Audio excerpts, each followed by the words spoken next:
Presiden nomor urut 1. Kami persilakan kepada panelis Bapak Rudi Rohi untuk mengambil subtema di fishball. Kami persilakan Bapak.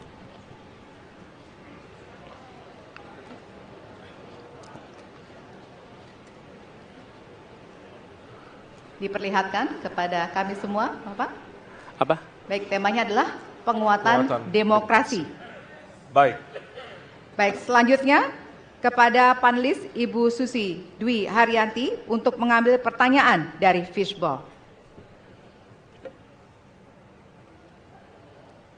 Hurufnya adalah A.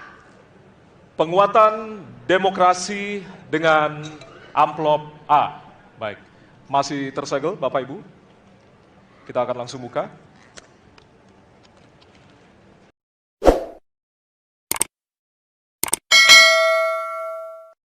Demokrasi adalah partai politik, namun kepercayaan publik terhadap partai politik di Indonesia selalu rendah.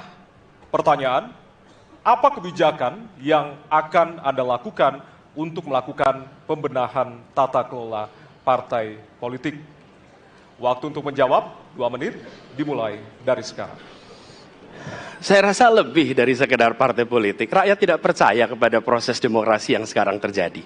Itu jauh lebih luas dari sekedar partai politik. Ketika kita bicara demokrasi, minimal ada 3. Minimal 3 nih. 1 adalah adanya kebebasan berbicara. Yang kedua, adanya oposisi yang bebas untuk mengkritik pemerintah dan menjadi penyeimbang pemerintah.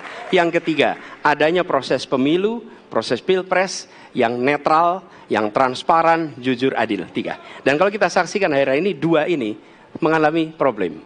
Kita menyaksikan bagaimana kebebasan berbicara menurun, termasuk mengkritik partai politik. Dan angka demokrasi kita menurun, indeks demokrasi kita. Bahkan pasal-pasal yang memberikan kewenangan untuk digunakan secara karet kepada pengkritik, misalnya Undang-Undang ITE atau pasal 14-15 Undang-Undang nomor 1 tahun 1946. Itu semua membuat kebebasan berbicara menjadi terganggu. Yang kedua, oposisi. Kita saksikan minim sekali adanya oposisi selama ini. Dan sekarang ujiannya adalah besok.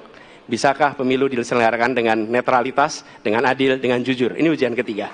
Jadi persoalan demokrasi kita lebih luas dari segala persoalan kepada partai politik. Nah, bagaimana untuk partai politik sendiri?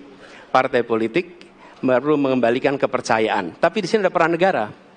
Menurut saya salah satu masalah yang mendasar, partai politik ini memerlukan biaya. Dan biaya politik selama ini tidak pernah diperhatikan di dalam proses politik. Untuk kampanye, untuk operasional partai, semua ada biayanya. Sudah saatnya pembiayaan benar, ada transparansi, sehingga rakyat pun melihat ini institusi yang bisa dipertanggungjawabkan. Jadi salah satu reformnya adalah reform pembiayaan politik oleh partai politik. Terima kasih. Baik.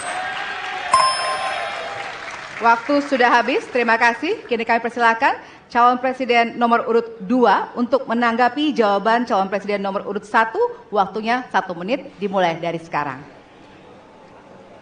Mas Anies.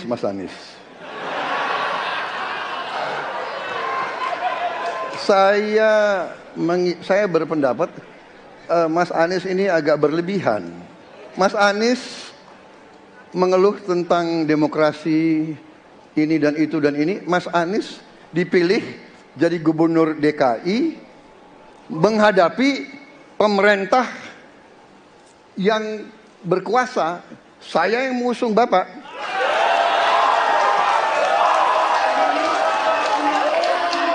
Kalau demokrasi kita tidak berjalan, tidak mungkin Anda jadi gubernur.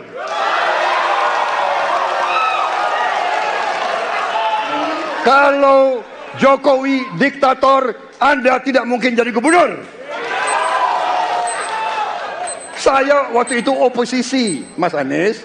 Anda ke rumah saya, kita oposisi, Anda terpilih. Waktu habis, Bapak.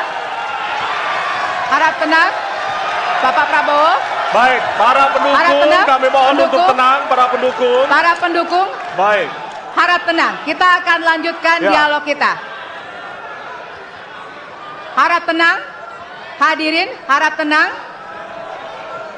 Kami sampaikan kembali, hadirin harap tenang. Apabila tidak tenang, maka debat tidak dapat dilanjutkan. Ya, kami mohon kerjasamanya kepada para hadirin yang berada di halaman gedung KPU untuk bisa menaati aturan yang telah kita sepakati bersama.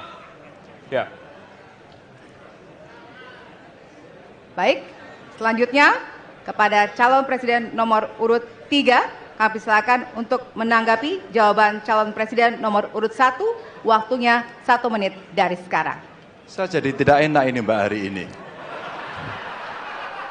Mohon maaf, saya tidak enak karena dua kawan saya sedang nagih janji dan membuka buku lama. Tapi percaya begini, yang pertama tidak ada demokrasi tanpa partai politik. Tidak ada, suka tidak suka, mau tidak mau. Dan fungsi partai politik itu adalah agregasi, sumber rekrutmen kader, pendidikan politik. Kebetulan saya pernah menjadi ketua pansus undang-undang partai politik. Maka pada saat perdebatan penguatan dari sisi anggaran, penguatan dari sisi partisipasi masyarakat mesti dilakukan, saat itu tidak terlalu banyak yang setuju. Maka Mas Anies, soal oposisi tidak oposisi, soal kepentingan saja kok. Kapan kita bertemu, kapan kita tidak bertemu, dan kemudian kita akan bersikap pada posisi masing-masing. Tapi yang penting, pendidikan politik kepada masyarakat itulah yang menjadi PR besar dari partai politik agar cepat dewasa. Oke, waktu Anda habis, Bapak. Ya, dan kita akan lanjutkan. Baik, kita akan lanjutkan debatnya, Bapak Ibu. Kita akan lanjutkan ke pertanyaan selanjutnya untuk calon presiden nomor urut 1. Ya. Untuk merespon tanggapan dari dua calon presiden lainnya, waktunya 1 menit dari sekarang. Ya. Terima kasih. Ketika kita menghadapi sebuah proses demokrasi, di situ ada pemerintah dan ada oposisi. Dua-duanya sama terhormat. Dan ketika proses pengambilan keputusan itu dilakukan, bila ada oposisi, maka selalu ada pandangan perspektif berbeda yang membuat masyarakat bisa menilai. Karena itu oposisi itu penting dan sama-sama terhormat. Sayangnya tidak semua orang tahan untuk berada menjadi oposisi. Oke? Seperti sampaikan Pak Prabowo tidak tahan untuk menjadi oposisi. Apa yang terjadi? Beliau sendiri menyampaikan bahwa tidak berada dalam kekuasaan membuat tidak bisa berbisnis, tidak bisa berusaha. Karena itu harus berada dalam kekuasaan. Kekuasaan lebih dari soal bisnis, kekuasaan lebih dari soal uang, kekuasaan soal kehormatan untuk menjalankan kedaulatan rakyat. Baik, waktu Anda Baik, habis, Bapak. terima Kami kasih. mohon sekali lagi kepada para hadirin yang berada di halaman KPU. Ditahan dulu. Baik. Baik.